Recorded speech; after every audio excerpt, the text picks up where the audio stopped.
former chiefs, ladies and gentlemen. It's great to be back here. And Muksa keeps a close hand on the stopwatch, so I've got mine here. So it might be started now. So I hope you're matched. It's a memorial lecture for the Marshal, and I think I'll just bring in a small anecdote of my brief interaction with him. I was commanding Srinagar, and he used to make sure he comes there for an annual visit. He was very fond of Srinagar. And two things I think just stand out distinctly was his enormous presence, larger than life, and yet so humble. I mean, he treaded very lightly. And his zest for life was just amazing. I still remember, I think they were staying in that state guest house, and there was a huge long staircase, and I think one of those youngsters who were there to look after him tried to hold his hand, when he was going up the stairs, and he very gently and promptly slapped it away. So that was the man. And the second one is a little more embarrassing for me, is that he wanted to go and visit the Charchinar, and we went for a shikara ride. And the shikara, you can only sort of lie down. And trust me, it was the only time in my life I was lying down in Savdan with next to the Marshal on my side. Okay, I'll just get down to the topic. It's a very, I won't say a complex topic, but it's a topic which has a lot of content in it, and it leads on to the subsequent topics of the day. So, air power in the past conflicts. I'll just cover Indian air power essentially from the perspective of past lessons and future context. I'll cover it in the sequence, some opening thoughts, role in the past conflicts, key lessons and takeaways, and large, broader lessons, and contextually try and link these lessons to the present and the future context, and with some closing thoughts. Air Commander Jazzi's famous quote in Defense from the Skies, 2007, and I think is one of the best definitions of what air power is. Indian Air Force is the only military institution exclusively devoted to the military operations in the aerospace continuum for national defense, as well as protecting our national interests, which are expanding with growth of economy and expansion of trade and commercial interests, where they can be or only be pursued through the aerospace continuum. I think very prescient words. And the second is, this is my hypothesis for a PhD, sir, which I'm happy to report I've completed, thankfully. Despite having a modern, capable Air Force, due to the combination of inadequate knowledge of air power with a surface-dominant military mindset, it has been insufficiently understood and sub-optimally utilized as an instrument of national power. So what are the Indian Air Force air power challenges which sort of gives us the context to the whole thing? That it has had a tactical orientation, and this is fundamentally a British legacy of a huge amount of army cooperation. Do remember that post-independence we evolved and came to being when the Indian Air Force was probably at its tactically the lowest end of the spectrum, and strategically too as well. The strategic role of air power was handled by the RAF and subsequently by the USAF when it came into the Burma campaign in British India. So post-independence, IAF was at the lowest end of the tactical air power capabilities, a defensive national security outlook post-independence. And now this, I mention this because it clashes with air power's fundamental premise that it is an offensive element. Armed forces essentially became defense provider in India. That was the fundamental underscoring outlook. National security was underpinned by a deterrence strategy. Perception of a support service in a territorial threat dominated the security construct. And this is a fact. We have, and we still have, a live territorial threat which has been there right from independence. And this, the defense of the nation, keeping our territory intact, has been an overwhelming guiding precept. And this, since the air power serves a supporting role for that and has served a supporting role, I'll build up more on this argument later, it has tended to be looked at as a supporting service. Here, a little variance with what the chair mentioned about being escalatory. I personally feel the escalatory nature of air power is a misperception. It defies all logic because that is not how it was seen in the West, in the air power all over. It's a very Indian creature, this whole thing. And this is fundamentally because it started off probably in post-World War II, in the first war which we had, where air power it was felt that if you bring in air power, the war will escalate and it will lead to a clash between two countries which were future Commonwealth dominions of the British. And do remember, we had a British leadership in the army those days, in the military, I beg your pardon. It's been constrained and restrained in all wars and conflicts. 1971 was the only unfettered employment of air power, but unfortunately, we drew incomplete air power lessons in this conflict. Technology assisted rapid changes in air power concepts and doctrines not understood by non-practitioners. And this is something I want to clarify here. Like in my career itself, I've seen we started off, a lot of us, from gun combat to close combat missiles, semi-active BVR missiles, active BVR, now long-range BVR missiles with improvements in radar and other systems. Each of these changes brought in defining changes of concepts of operations. And these changes in concepts of operations necessitated changes in the IAF doctrine. But these rapid changes in doctrine made it difficult for a lot of non-practitioners to grasp the content and the changes thereof. And this is my fundamental belief, that in IAF we have been operationally obsessed in a good way and inward looking. It has been unable to project these changes, these defining changes in the larger national interests to the security establishment in the past. And this has led to continuing of misperceptions. So I'll quickly go through these quick wars, essentially just the summaries of it. And the first is 1947 Indo-Pak War. Critical airlifts which took place, and unfortunately this is the only thing which the Air Force gets remembered for, that the famous Srinagar airlift, but there was so much more.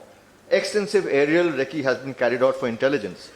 Vital interdiction, close support was, operations took place, search and strike missions took place, and the amount of role IAF played in interdiction has not been adequately appreciated.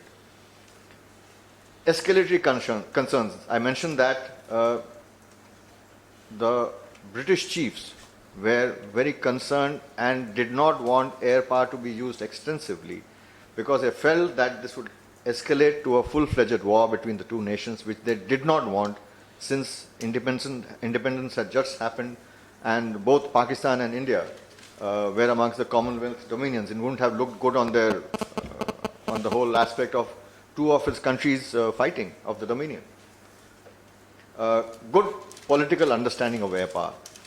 This is very interesting. I'll come to it later. But fundamentally, the fact is our political leadership was young. So was our military leadership, Indian military leadership.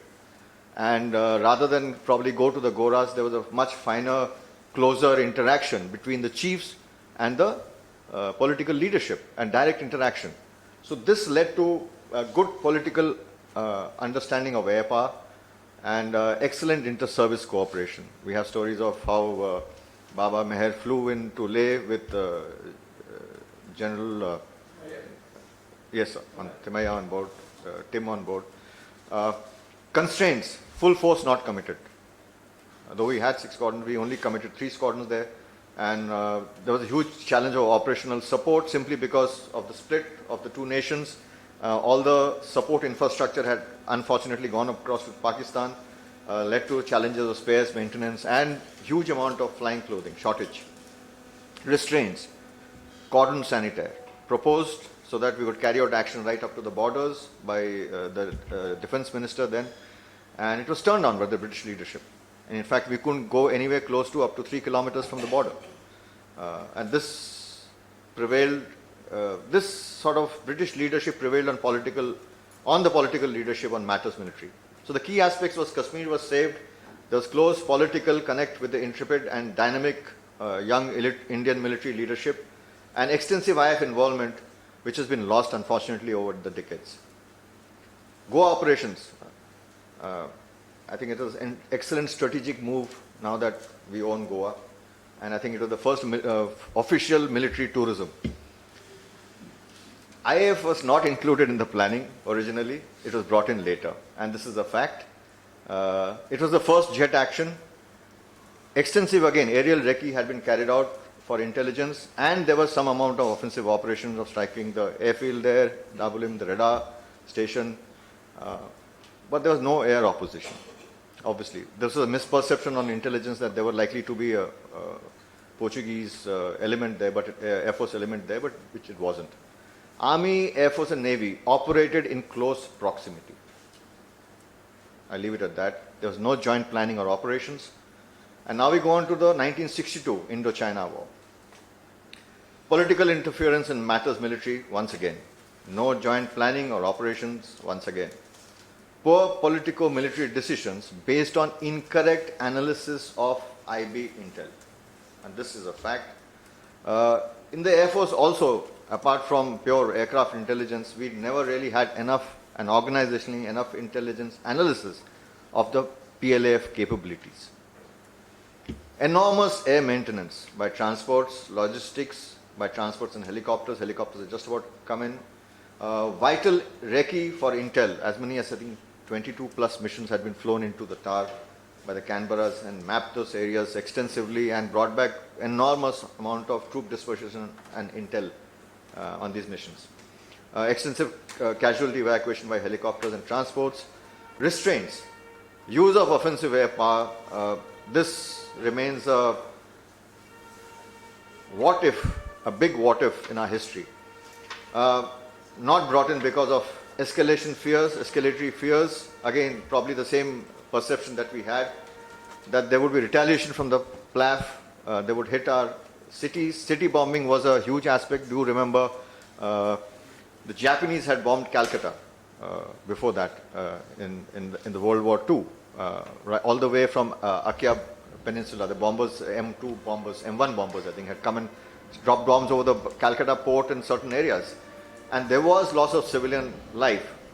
And having seen the ravages of Dresden, Tokyo, and all these bombings of the past, there was a huge amount of fear of the impact of bombing on our cities amongst the politicians, on the people. And we know it's the people who vote the politicians into power, so there was a huge concern, obviously. So impact on air maintenance to army. So this is another fear that in case the PLAF retaliates, this would affect the air maintenance of the army, which was directly dependent on air logistics at that point in time. Constraints. We had a small transport fleet except Kalinga Airlines. Unfortunately, civil aviation was not leveraged adequately despite having a fair amount of civil aviation assets. We had limited high altitude airfields. In fact, we almost gave away those airfields at that point in time, but luckily we hung on to Chushul at that point. And obviously we had poor intelligence all the way through.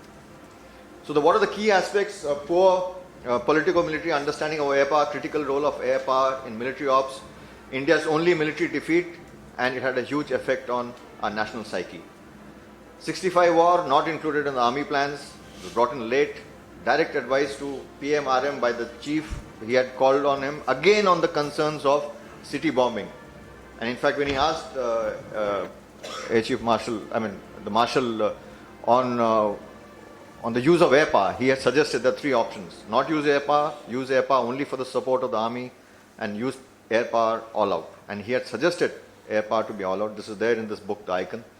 But unfortunately, things didn't work out entirely in that manner. Extensive air operations, again, aerial recce for intelligence. Offensive air support, close support and interdiction comprised of almost 50% of the air effort.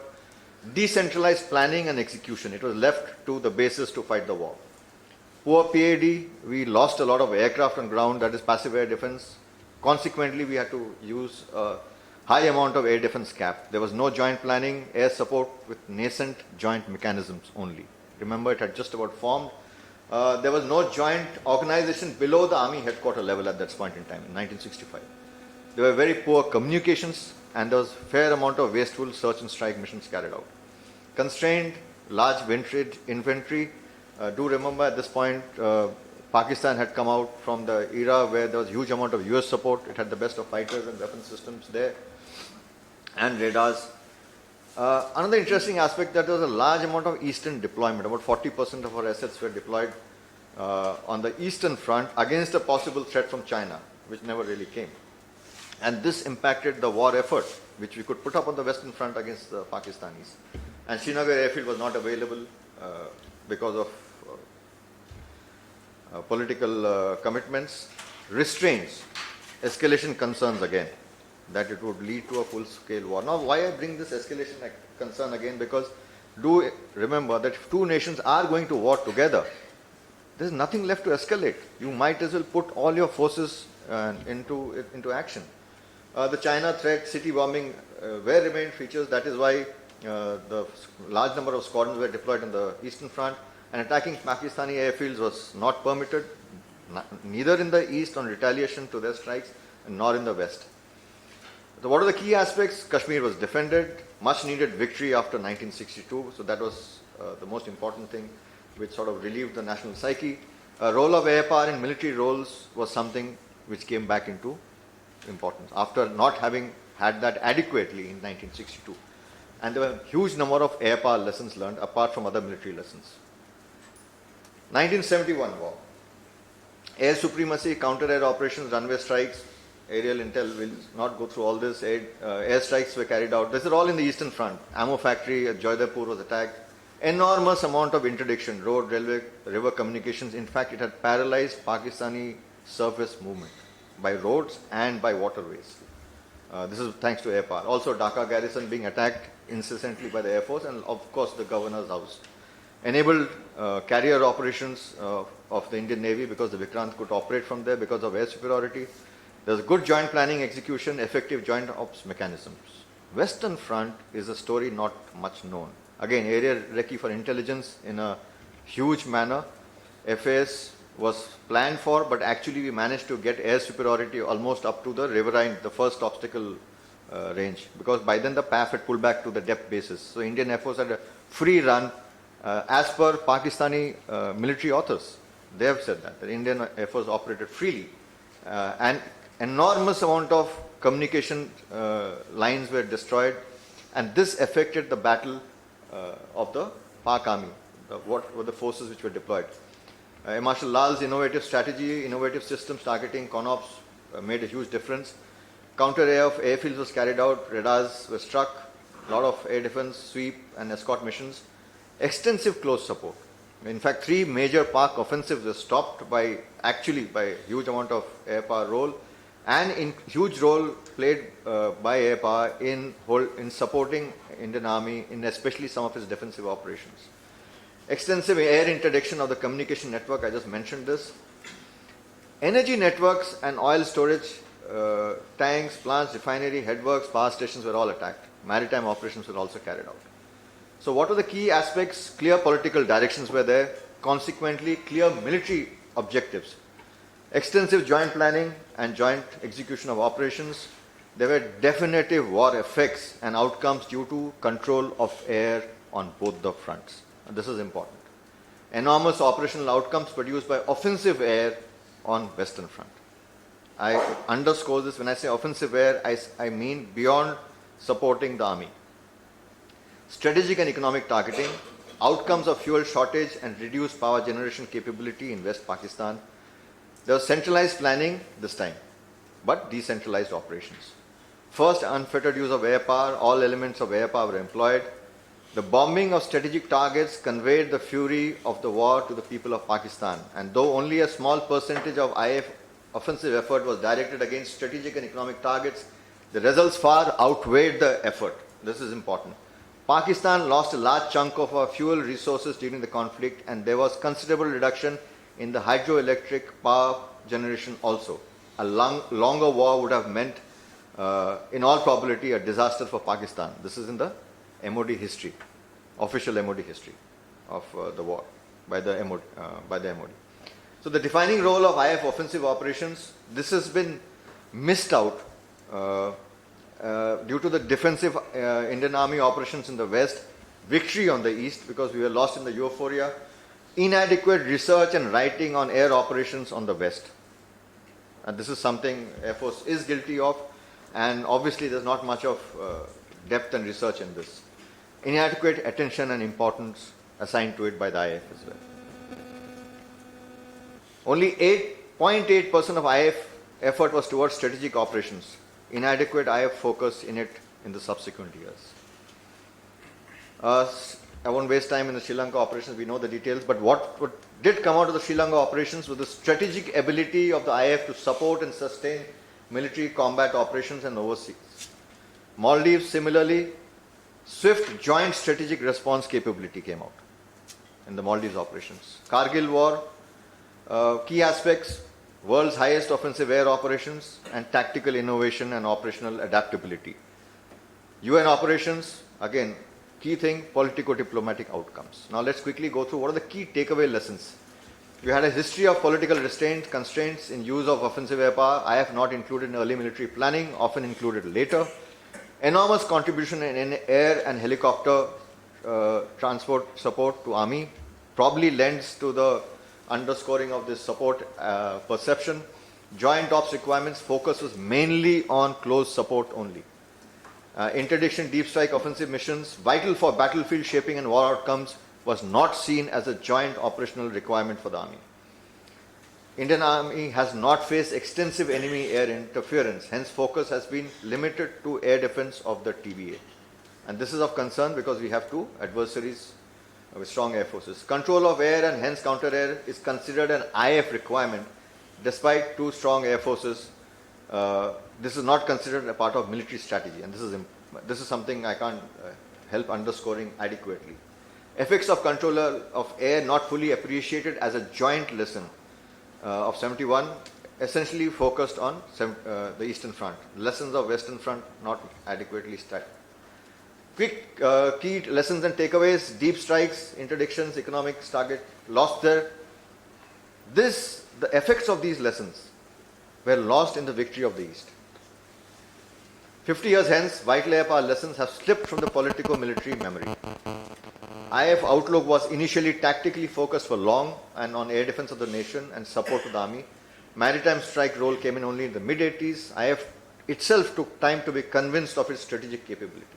Induction of Su-30s, AAR, AVAX, advanced weapons, extensive participation in international exercises helped in furthering this idea. First doctrine only in 1995. Air strategy was first included in 2009. Beyond tactical and operational lessons, inadequate attention to air power studies, research, analysis on strategic outcomes of air power and its larger role in national security. I have conviction of its larger role in national security and interests, inadequately conveyed, leveraged despite vast, steady contribution. So how does it affect us in the present context? Strategic capabilities, significant strategic, that means IF has significant strategic capabilities, which is pretty immense. But strategic capacity is inadequate. We unfortunately focus on the squadron strengths, little realizing the effects and outcomes that can be produced with the strategic capability which still exists with us. And this is something we need to leverage because the squadrons are not coming in a hurry. Criticality of ISR. I can't begin to underscore this adequately. Inadequate recognition of strategic effects of offensive air power. Will our continental threats, which is limited to the borders and the depth of the kind of conflict we expect, will that win us wars? It may win us the battle, but to win the war, you will need depth targeting, and that's why strategic targeting is so important. Same thing, the larger role of offensive air defense, which we have because of advanced capabilities like this, 400s, which will make a huge difference in offensive air defense. Everybody wants air power, yet it is absent in the military strategy, unfortunately. Centrality of the IF doctrine, the Indian Air Force needs internal conviction and it needs external dissemination. Irony of joint warfare, IA and IN roles are intricately woven into the IF's current doctrine as well, whereas air power is missing in other service and joint doctrines, beyond a page or a paragraph. We're not comparing letters and words here, but it's just the whole idea that you need to understand. The China threat has brought home the realization of the role of air power in continental domain. Maritime domain needs air power. It's focused on carrier-based power overlooking readily available land-based air power. Yes, sir. Incorrect air power lessons from Russia-Ukraine war. This is something I can't begin to, it really worries me. I often get the feeling from what I read that we are drawing a lot of wrong lessons. Salience of control of air, deep strikes on strategic targeting outcomes need to be understood by the political military leadership. And air power is at an inflection point. IF's internal operational obsession needs to be expanded towards a larger external strategic perspective. What are the future contexts? Just another minute, sir. Accelerate aerospace power development. This is something the Air Force needs to do. Beware of the seduction of technology. We all get carried away with this new wave technology which is available to us. They come at a cost, a huge amount on research and development, but we should focus on the military outcomes it can create. AI drones will not win you wars. They will enable you to fight more efficiently. So we have to be very careful where we put our money. Beware of incorrect military lessons from wars and conflicts, mentioned that already. Need to break out of service and domain-specific military mindset. This is something very important. Necessity to adopt multi-service, multi-domain approach to military strategy, which I'm sure will be covered in the subsequent talks. Critical necessity of aerospace power in India's comprehensive national power, that is hard and soft. This needs to be recognized. It has immense capabilities, like I mentioned, both in peace and war. And the future salience of aerospace power force in national security. This is something which we have to work on. Need to leverage aerospace power comprehensively. That means space, civil aviation, military, industry, everything, all together. Bolster education, research, analysis, critical thinking in the IF pedagogy. Invest in future aerospace leadership. And lastly, critical need to carry the polity, security establishment, military practitioners, the strategic community, academia, media, and citizenry alongside. The IF needs to put the right people in the right places, outside the organization. I'll end with the thoughts. The purpose of Indian Air Force in the 21st century is to provide the nation with an unparalleled range of options and capabilities through the exploitation of the aerospace continuum. Again, the previous Director General. With that, I finished. Thank you very much, and I'm sorry I've overshot the time. My